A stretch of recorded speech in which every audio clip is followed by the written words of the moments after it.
Hi guys, welcome to Sutras. ये history के chapter number 1 का पार्ट 5 है। हम लोग इस चैप्टर में पढ़ रहे हैं about the changes that took place during 1000 years, है ना। तो कौन से 1000 ईयर्स की बात कर रहे हैं हम लोग? 750 से लेके 1750 के बीच में जो जो चेंजेस आए हैं, ठीक है। तो ड्यूरिंग दिस टाइम हमने बहुत सारे चेंजेस अभी देखे पहले के पार्ट्स में। हमारा जो नेक्स्ट टॉपिक है वो है ओल्ड एंड न्यू रिलीजन्स, ठीक है। तो क्या हुआ कि इसमें रिलीजन में भी बहुत सारे चेंजेस आए। तो जो पुराने रिलीजन्स थे, जो ओल्ड रिलीजन्स थे, उसमें कुछ नई चीज़ें आई और कुछ रिलीजन नए आए, ठीक है। तो स्टार्ट करते हैं। तो क्या है कि लोगों का जो बिलीफ होता है भगवान में, पीपल्स बिलीव इन डिवाइन, वो क्या होता है कि लोग जब विश्वास करते हैं किसी भगवान में, किसी डिवाइन में, तो वो क्या होता है, सबका पर्सनल होता है ना। हो सकता है कि कोई दूसरे भगवान को मानता हो, कोई और भगवान को मानता हो, लेकिन जब हम उस रिलीजन को, जब हम उस डिवाइन को, उसकी श्रद्धा को जब हम प्रैक्टिस करते हैं, तो वो क्या होता है, यूजुअली कलेक्टिव होता है, ठीक है। कलेक्टिव किस सेंस में होता है कि पूजा तो हम लोग एक ही तरह से करते हैं, वही सबका मानते दूसरे अलग अलग भगवानों को हैं लोग, लेकिन तरीका सबका पूजा करने का एक जैसा ही होता है, ठीक है। तो इसलिए क्या कहते हैं कि पीपल का जो लोगों का जो बिलीफ है डिवाइन में, वो पर्सनल होता है बट कलेक्टिव भी होता है, ठीक है। अब अगर हम बात करें कि कलेक्टिव होता है रिलीजन, तो क्या होता है कि ये फिर किससे कनेक्टेड होता है? Social and economic organisation of local communities.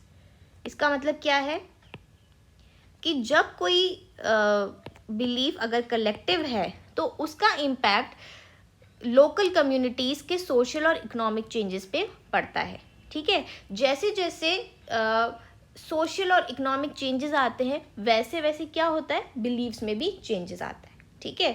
तो इसकी वजह से क्या होता है कि जब भी कुछ चेंज होएगा तो वो उसके विश्वास में भी चेंज होएगा, लोगों के बिलीव्स में भी चेंज आएगा, ठीक है। किस तरह से चेंजेस आए वो हम अब डिस्कस करते हैं। तो सबसे पहले इस टाइम पीरियड में हमको हिंदुइज्म में काफ़ी चेंजेस देखने को मिले, ठीक है। हिंदुइज्म में क्या क्या चेंजेस देखने को मिले? सबसे पहला था कि लोगों ने नए भगवानों को, यानी कि न्यू डाइटीज़ को वर्शिप करना चालू किया, ठीक है। धीरे धीरे धीरे धीरे नए नए भगवान, नए नए देवी देवता इमर्ज होने लगे। दूसरा क्या था? कंस्ट्रक्शन ऑफ टेम्पल्स, ठीक है। नए लोगों ने मंदिर बनवाना चालू किया और उसके अंदर लोगों ने पूजा करना चालू किया। तीसरा चेंज क्या आया कि जो ब्राह्मण्स थे उनकी इम्पोर्टेंस काफ़ी बढ़ गई। कैसे बढ़ गई?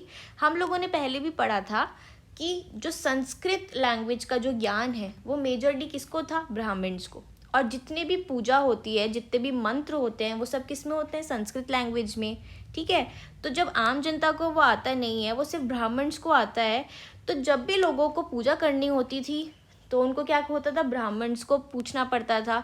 तो इसकी वजह से उनकी जो संस्कृत की जो नॉलेज है, उसकी वजह से Brahmans earn a lot of respect during this time period.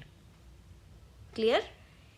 तो ये जो चीज़ें हैं, मतलब ये जो डेवलपमेंट्स हैं, ये हमें देखने को मिले during this time in Hinduism religion, ठीक है। इसके अलावा एक जो मेजर डेवलपमेंट हुआ वो क्या था? इमर्जेंस ऑफ आइडिया ऑफ भक्ति।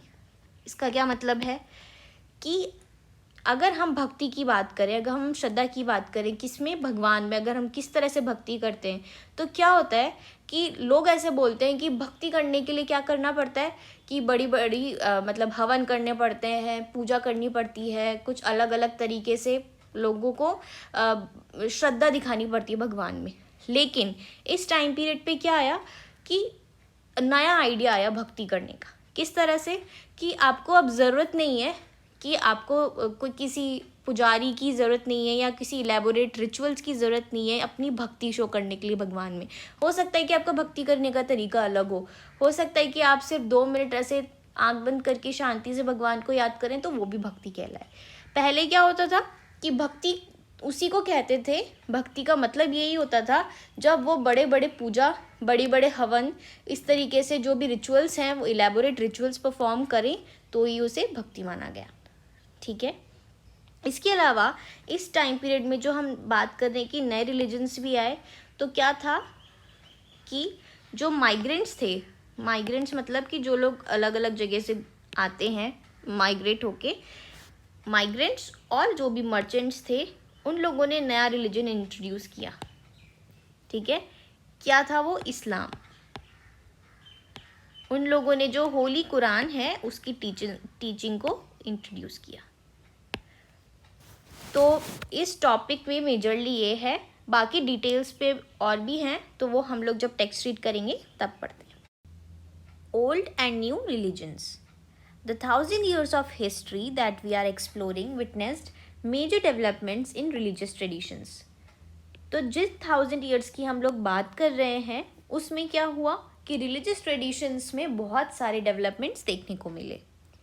People's belief in the divine was sometimes deeply personal, but more usually it was collective. तो जो लोगों का विश्वास था भगवान में वो क्या था? पर्सनल तो था लेकिन वो यूजुअली कलेक्टिव भी था। किस तरह से था वो मैंने आपको समझा दिया। Collective believe in a supernatural agency यानी कि religion was often closely connected with the social and economic organisation of local communities. ठीक है, तो जो लोगों का कलेक्टिव बिलीव था किसमें? रिलीजन में। वो क्या था? कनेक्टेड था, क्लोजली, बहुत कनेक्टेड था। किससे? सोशल और इकोनॉमिक ऑर्गेनाइजेशन से। ठीक है, मैंने जैसे कि पहले भी बताया था कि जब जब बिलीव्स में चेंजेस आएंगे उसकी वजह से सोशल और इकोनॉमिक भी चेंजेस देखने को मिलेंगे, या फिर ये भी कह सकते हैं कि सोशल और इकोनॉमिक जब चेंजेस आएंगे तो लोगों के बिलीफ पे भी उसका असर पड़ेगा। ठीक है, as the social worlds of these group altered so too did their believes. जैसा कि मैंने अभी बताया, ये वही लाइन है कि जब जब लोगों के सोशल वर्ल्ड में चेंजेस आएंगे, जो जो भी ऑल्टरेशन सोशल वर्ल्ड में आएगा उसका इम्पैक्ट किस पे आएगा? उनके बिलीफ पे भी। ठीक है, next paragraph. It was during this period that important changes occurred in what we call Hinduism today. इस टाइम पीरियड में हमको बहुत सारे चेंजेस देखने को मिले। किस में? हिंदुइज्म में। These included the worship of new deities, the construction of temples by royalty, and the growing importance of Brahmins, the priest, as dominant groups in society. तो क्या क्या चेंजेस देखने को मिले हमें? सबसे पहले क्या था? लोगों ने नई डाइटीज़ को वर्शिप करना चालू किया, नए देवी देवताओं को वर्शिप करना चालू किया। उसके अलावा जो रॉयल्टी थे, टेम्पल्स बाय रॉयल्टी का मतलब क्या? कि जो लोग राजा महाराजा लोग थे उन लोगों ने टेम्पल्स कंस्ट्रक्शन करवाया। उसके बाद तीसरा चेंजेस क्या देखने को मिले कि जो ब्राह्मण्स थे, जो पुजारी लोग थे, उन लोगों की इम्पोर्टेंस काफ़ी ग्रो होने लगी। ठीक है, और वो लोग क्या हुए? सोसाइटी का एक डोमिनेंट ग्रुप बन गए। ठीक है, डोमिनेंट का मतलब होता है जो जिनकी काफ़ी इम्पोर्टेंस होती है ग्रुप सोसाइटी में। Clear? Next paragraph. Their knowledge of Sanskrit text earned the Brahmins a lot of respect in society. अब इस पैराग्राफ में ये बताया है कि जो चेंज था कौन सा, कि ब्राह्मण्स की इम्पोर्टेंस क्यों आई। तो क्यों आई? क्योंकि उनकी जो संस्कृत लैंग्वेज में जो नॉलेज थी उसकी वजह से उन लोगों ने बहुत रिस्पेक्ट अर्न करी सोसाइटी में। ठीक है, their dominant position was consolidated by the support of their patrons, new rulers searching for prestige. फिर क्या हुआ? ऑलरेडी उनको संस्कृत के टेक्स्ट की वजह से तो थी उनकी रिस्पेक्ट सोसाइटी में, उसके अलावा पैट्रॉन्स का भी उनको सपोर्ट मिला जिसकी वजह से वो लोग और ज़्यादा डोमिनेंट पोजीशन में आ गए। पैट्रॉन्स का सपोर्ट मतलब, पैट्रॉन्स कौन होते हैं? देखिए राइट साइड में एक ही बॉक्सेस में दिया हुआ है पैट्रॉन, एक बार इसको रीड कर लेते हैं। Patron, an influential wealthy individual who supports another person, an artist, a crafts person, a learned man or a noble. तो पैटर्न मतलब बेसिकली कौन होता है? मतलब एक ऐसा इंडिविजुअल, ठीक है, जो कि वेल्दी है और इन्फ्लुएंशियल है। इसका मतलब क्या है कि जो एक तरह से जो पावर में होते हैं ना जो लोग, जैसे कि रूलर्स हो गए, किंग्स हो गए, जिनका काफ़ी इन्फ्लुएंस है सोसाइटी में, जो काफ़ी वेल्दी हैं, उन लोगों का भी, यानी कि basically rich people, rulers people का, इन लोगों का भी ब्राह्मण्स को सपोर्ट मिलने लग गया। तो इसकी वजह से भी उन लोगों ने काफ़ी रिस्पेक्ट अर्न करी सोसाइटी में। ठीक है, next paragraph. One of the major developments of this period was the emergence of idea of bhakti, of a loving personal deity that devotees could reach without the aid of priest or elaborate rituals.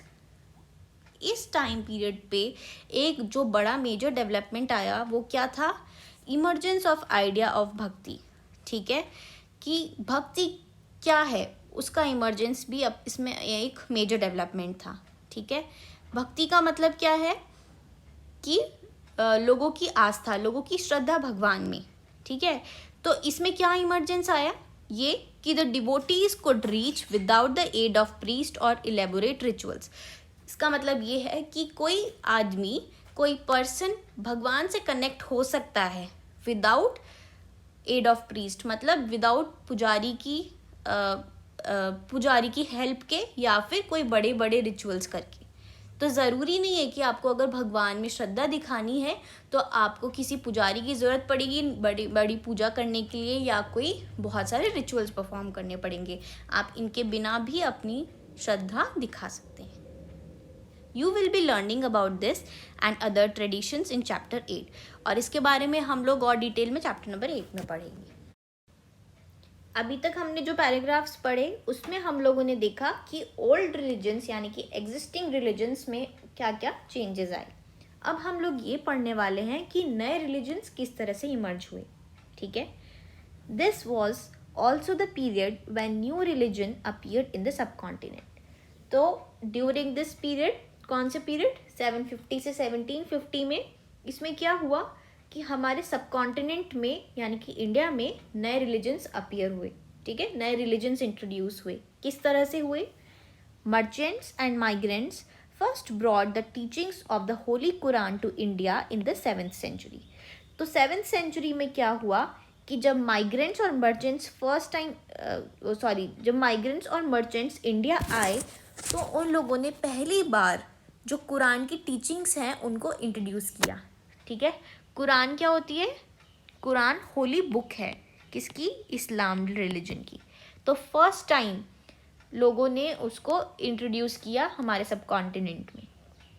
Muslims regard the Quran as their holy book and accept the sovereignty of the one God, Allah, whose love, mercy and bounty embrace all those who believe in him without regard to social background.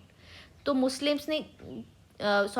Muslims जो हैं वो लोग कुरान को क्या मानते हैं? उनकी Holi book मानते हैं. ठीक है, और वो लोग ये विश्वास करते हैं कि गॉड एक है. ठीक है, जिसका प्यार, जिसकी मर्सी, जो भी उसमें बिलीव करता है उन पे आती है. ठीक है, इससे कोई फ़र्क नहीं पड़ता कि वो जो इंसान है वो कौन से सोशल बैकग्राउंड से है. जो भी अल्लाह को मानता है वो सब लोग उससे उसका प्यार और मर्सी पाते हैं. ठीक है, many rulers were patrons of Islam and ulama learn theologians and. बहुत सारे जो रूलर्स थे वो लोग इस्लाम को फॉलो करते थे और जो उलामा थे उन लोगों ने थियोलॉजियंस और जूरिस्ट को लर्न किया. ठीक है, उलामा कौन होते हैं? उलामा वो लोग होते हैं जो स्कॉलर्स थे. ठीक है, मुस्लिम ट्रेडिशन जिनको बहुत अच्छे से उन्होंने स्टडी किया था, उनको स्पेशल नॉलेज थी इस्लाम रिलीजन की. ठीक है, and like Hinduism, Islam was interpreted in a variety of ways bye it's followers. तो जिस तरह से हिंदुइज्म था उसी तरह से जो इस्लाम था, इस्लाम रिलीजन जो था वो अलग अलग फॉलोअर्स ने अलग अलग तरह से इंटरप्रेट किया. ठीक है, इंटरप्रेट किया अलग फॉलोअर्स से. इसका मतलब क्या है कि कुछ लोग अलग तरीके की थ्योरी मानते थे और कुछ लोग अलग तरीके की थ्योरी मानते थे. किस तरीके की? आगे देखते हैं. There were Shia Muslims who believed that Prophet Muhammad's son-in-law Ali was the legitimate leader of Muslim community, and Sunni Muslims who accepted the authority of early leaders, Khalifas of the community and succeeding Khalifas. ठीक है, तो इसका मतलब क्या है कि Muslims जो थे वो बेसिकली दो ग्रुप्स में थे. सबसे पहले जो थे वो थे शिया मुस्लिम और दूसरे थे सुन्नी मुस्लिम. तो ये जो शिया थे ये लोग ये मानते थे कि जो अली है, ठीक है, वो उनका लीडर है, मुस्लिम कम्युनिटी का लीडर है. अली कौन था? अली था जो प्रॉफिट मोहम्मद है, जिन्होंने ये होली मतलब इसकी इस्लाम धर्म की स्थापना की है, प्रॉफिट मोहम्मद है, उनका सन इन लॉ था अली। तो शिया के जो फॉलोअर्स थे वो लोग ये मानते थे कि जो अली है वो मुस्लिम कम्युनिटी का लीडर है, और जो सुन्नी मुस्लिम्स थे वो लोग ये मानते थे कि जो खलीफा है, जो हमेशा से जो लीड करता हुआ आ रहा है, वो ही लीडर है, और इसके जो भी सक्सेसर्स आते रहेंगे, यानी कि अगर एक खलीफा मर गया तो उसका बेटा, वो मर गया तो उसका बेटा, जो भी इसके सक्सेसर्स आते रहेंगे वो इसके लीडर होंगे। तो इस तरह से दो अलग अलग तरीके से लोगों ने इसको इंटरप्रेट किया। ठीक है। There were other important differences between various schools of law, Hanafi and Shafi mainly in India, and in theology and mystic traditions. इसके अलावा क्या था, और अलग अलग डिफरेंसेस थे किसमें, स्कूल ऑफ जो लॉ था इसका, मुस्लिम का जो स्कूल था उसके भी अलग अलग लोगों के अलग अलग ओपिनियन थे। ठीक है, कि किसी स्कूल की अलग आइडियोलॉजी थी, किसी स्कूल की अलग आइडियोलॉजी थी। तो इस तरीके से जो ट्रेडिशंस थे, जो बिलीव्स थे, वो अलग अलग लोगों के अलग अलग थे। ठीक है, तो ये हुआ इस टॉपिक के बारे में। अगर आप लोगों को कोई भी डाउट्स हैं तो आप मुझसे नीचे कमेंट सेक्शन में पूछ सकते हैं, और अगर आपको अच्छा लगे तो please don't forget to like, share and subscribe to Sutras, and I will see you in the next video. Till then, bye.